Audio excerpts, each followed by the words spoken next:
Magbibigay ako ng reward ng 100,000 pesos. Basta meron lang makapagturo sa akin kung nasaan ang tatay ng mga anak ko. Sigurado ka? Alam mo kung nasa yung tatay ko? Oo. Kasama ako nagatid sa kanya. Paano namin malalaman na hindi ka scammer? Hindi mo kami niloloko. Paraplegic si Manuel Cruz. Okay na? Tatapatan ko yung reward nila.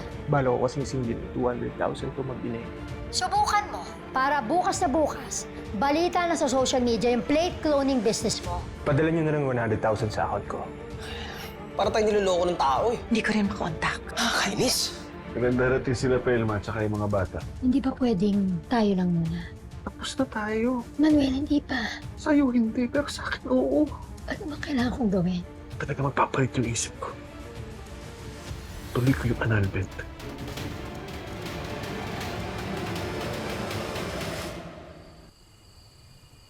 Hindi pwede, Manuel. Hindi mo ko pwedeng iwan. Hindi mo ko pwedeng ipagpalit doon sa kabit na yun. Nangiya ka! Ha? Hindi pwede! Hindi pwede! Ako asawa mo eh. Ako asawa mo. Ako lang nag-iisang Mrs. Cruz. Ako lang nag-iisang Mrs. Hazel Capistrano Cruz. Ako lang dapat. Ako lang. Pinagsasabi mo, annulment? Annulment? No! Annulment. Magkakamatayan muna tayo bago makarating sa korte yung mga papeles. Diyan, Pelma na yan. Pelma, isa ka pa. Pelma, ha? Kabit ka! Nakabinatbat! Nakabinatbat sa akin. Kabit ka lang.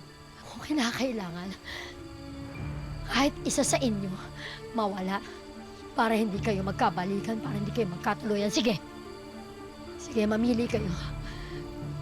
Mamili kayo. Sino sa inyo itatapon ko sa impyerno. May aaminin ako sa'yo. Best friend ko ang mami mo. Pero, takot ako sa kanya. Buhay po. Kaya niyang gumawa ng mga bagay na hindi mo akalaing magagawa niya. Kaya sundin mo na lang siya. Trust me, nakakatakot siyang kaaway.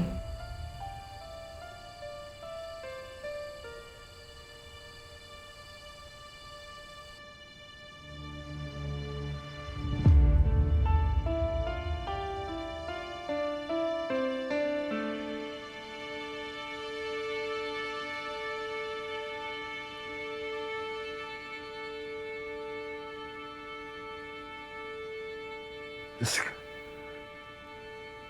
Ano ka nang ginawa sa'yo ng mami mo? No, Dad. Mom has changed. I think, napansin niyo din naman po yun. Oo, ano. Pansin ko nga eh. Sabihin mo na masama ako.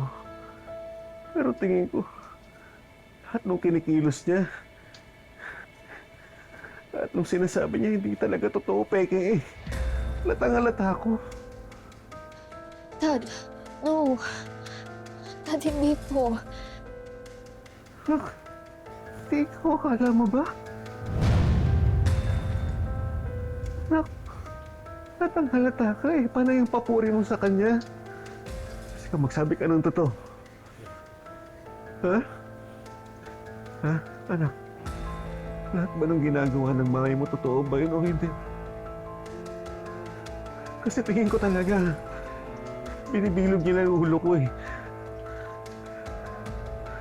At ikaw, ano, pakuntsaba ka ba niya? Kasi ka magsabi ka ng totoo. Sino tatawagan mo, ha? Sino tatawagan mo? Si Pelma? Sino? Hindi po sila titigil sa paghahanap kay Dad. Kapag nalaman nila kung nasaan tayo, isa lang ang ibig sabihin, may nag-try daw sa akin. At ikaw yun. Dad, I'm sorry. Dad, natatakot po ako kay Mami. Hindi ko po siya kayang sumayin. Dad, I'm sorry. Natatakot po ako kay Mami. Dad, sorry po. Sabi ko na nga ba eh. Anak, kilala kita. Alam ko pag nagsisinungaling ka. Ano? Sinaktan ka ba niya? Ha? Sabi mo sa akin. Sinaktan ka ba niya?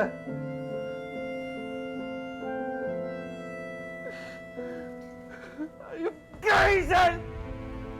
Dad! Dad! Dad, mahina pa po kayo. Saan yung mami mo? Dad, huwag niyo pong pilitin. Dad, be careful. Sorry nga. Sorry. I'm sorry. Hindi ko na mapagtanggol eh. Lagi na lang ako yung may kasalanan kaya sinasaktan ka ng mami mo. Lagi na lang wala akong magawa. Mom, malungkot po si Dad.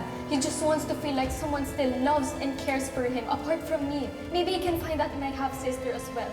Because he clearly isn't getting it from you. Jessica, tama na! Nasaktan pa si Jessica! Lagi na lang hindi kita mapagtanggol, anak. Jessica. Jessica, sorry ka. I'm sorry kung hindi kita mapagtanggol. Dad, Sorry, anak. Dad, wala po kayong kasalanan. It's Mommy, Dad. Dad, gagawa po ko ng paraan para matakasan natin si Mommy. We've done it before. Magagawa po ulit natin ngayon, Dad. Dad, magpalakas po kayo, ha? Dad.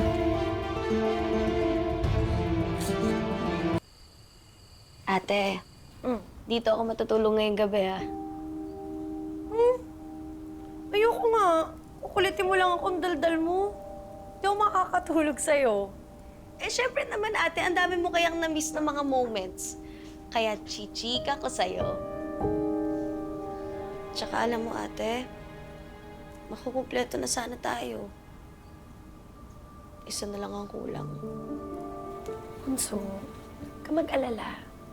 Onti na lang makakasama na rin natin si tatay. Si nanay at si kuya hindi sila tumitigil sa paghanap sa kanya. Onti na lang. Bad trip? O bakit? Eh parang nilalaro kami nung kausap ko eh. Di pumunta, kuya? Hindi. Nung nandun kami, hindi na namin siya makontak.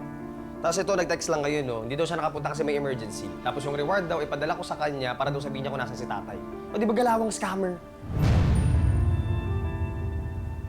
Parang ako lang. Scammer. Andrea, hindi ka scammer, ha? Na-scam ka rin lang. Pero yung mga katrabaho ko, mga kaibigan ko, mga taga-FMP, sila yung mga na-scam ko. Dinamay ko sila. Tapos pinasalo ko kay nanay. Ate, huwag mo nang isipin yun. Hindi ka naman niya sinisingil, di ba? Oo nga. Hindi nga alam kung malaki yung utang na loob natin kay nanay. Pero siguro sapat na umuwi tayo dito. Tsaka sa FMP.